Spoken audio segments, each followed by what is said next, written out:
I almost got arrested last night for having a pool floaty in my car. So last night I was literally getting ready for bed and I'm going to take my contacts out when I realize I don't have contact solution. I'm legally blind without contacts or glasses on, so I needed to get contact solution. But the issue was it was 1 a.m. My curfew is 11 o'clock at night, but I needed contact solution. Like there was no ifs, and, or buts about it. I needed to get it. So I snuck out and I went to Walgreens to get some contact solution. So I get to Walgreens, no big deal. I get back in my car and I start driving home. Reminder, it's like 1 a.m., meaning that cops are out really heavy around this time and they'll pull you over for anything. So I'm literally on my way home. I'm going 40 and a 35. And sure enough, there's a cop behind me. So I go to slow down, but it was too late. Their freaking lights turned on. I've never been pulled over before. I'm sneaking out and it's 1 in the morning. Oh, also I'm alone. So obviously I'm a little effing nervous. Part 2. So I almost got arrested for having a pool floaty in my car. So it's 1 in the morning. I had snuck out to get some contact solution. I was going 40 and a 35 on my way back home. And sure enough, there was a cop behind me and they pulled me over. And this had been my first time getting pulled over. And I'm nervous because not only am I sneaking out, it's my first time ever getting pulled over. And I'm alone. And I couldn't call my boyfriend because my phone was at 4%. So I had nobody to help me, nobody to calm me down, nothing. So I'm pulled over on the side of the road waiting for him to come up to my car. And that's when I'm like, fuck. My car smells like alcohol because I have a pool floaty in my car that smells like a pool floaty, but it gives off a really weird alcohol scent. I don't know, I got it from Meyer, but it literally smells like alcohol. So as soon as this is running through my mind that my car smells like alcohol, the cop comes up to my window, tells me to roll it down, asks for my license, I give him my license, he heads back to his cop car. So I'm like, okay, cool, he didn't smell it, nothing's going wrong, I'm just gonna go back home, it's gonna be fine. Oh, I was wrong! Part 3. So I almost got arrested for having a pool floaty in my car. So I'm sitting in my car and I'm like, God damn it. My car smells like alcohol because I have this pool floaty that gives off a really weird alcoholic scent. I don't know why, but it's just like, it smells like alcohol. And it had been sitting in my car all day. So like my car smells like alcohol. The cop comes up to my car, asks for my license. I give it to him. He heads back to his cop car. I'm like, dope. He didn't smell it. I'm chilling. I'm gonna go back home. Just gonna get a speeding ticket. It's okay. So a few minutes later, he comes back up to my car and he just gives me a warning. He hands me back my license. Then he asks me, how much have you had to drink tonight? And I tell him, I'm like, yo, I know what you're smelling. I have a pool floaty and it smells like alcohol. The pool floaty was sitting right here, like at the bottom of my passenger seat. I literally point to it. I'm like, do you want me to pick it up and give it to you because you can smell it? It smells like alcohol. And it had been sitting in my car all day. So my car has an alcoholic scent. Like blame Walmart for giving me an alcoholic scented floaty. So then homeboy looks at me. He's like, okay, I'm gonna need you to step out of your car. Last part is part 4.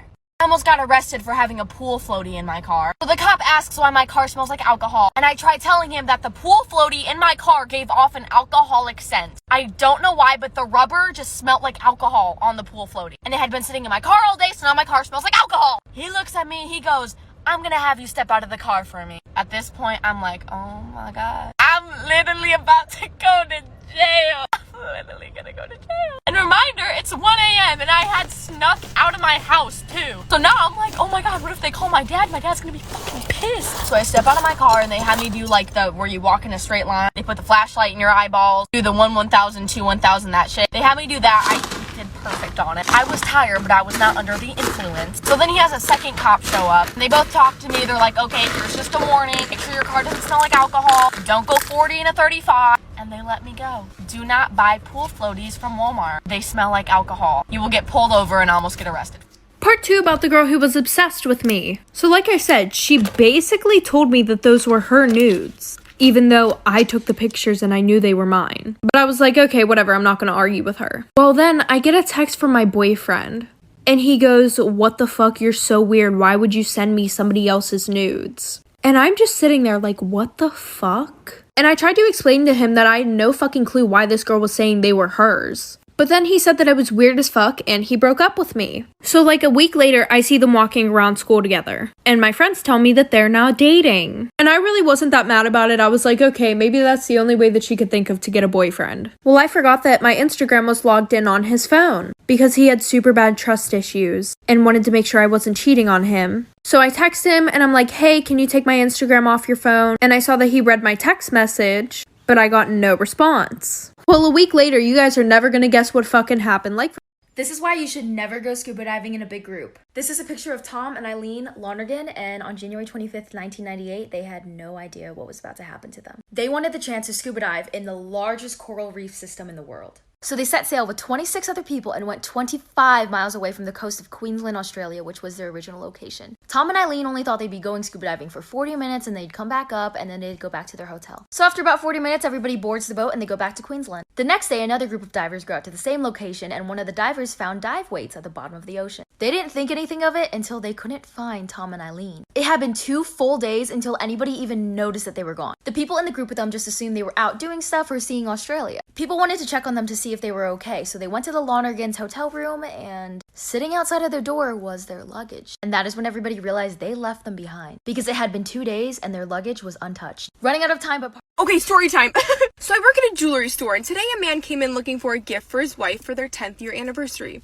He ended up picking out a piece that said, "My beautiful wife." And I said, "Anything else for you today?" And he said, "No, that's it for her, but I do want to make another purchase using a separate credit card. And could you possibly create a different account for me?" And I said, "Sure, what are you looking for?" And he said, "Do you have anything that says girlfriend?" And I said, "Yes." And he said, "Perfect, I'll take it. And do you have anything that says happy 1-year anniversary to go with it?" And I said, "Yes." And he said, "Perfect, I'll take it." So I boxed everything up all nice and I put them in their respected bags. He had me mark a K for Kristen on the bottom of his wife's bag and an L for Laura on the bottom of his girlfriend's bag. I put pretty bows on them. I handed it to him. I said, "They're gonna love it. Have a nice day." And he said, "Thank you." And shit, I just remembered that his wife's name is Laura and his girlfriend's name is Kristen. I must have mixed up the bags. Oops. Extremely toxic best friend story time. So when I was in 8th grade, there was this boy. And this boy would go around telling almost every girl that he liked her.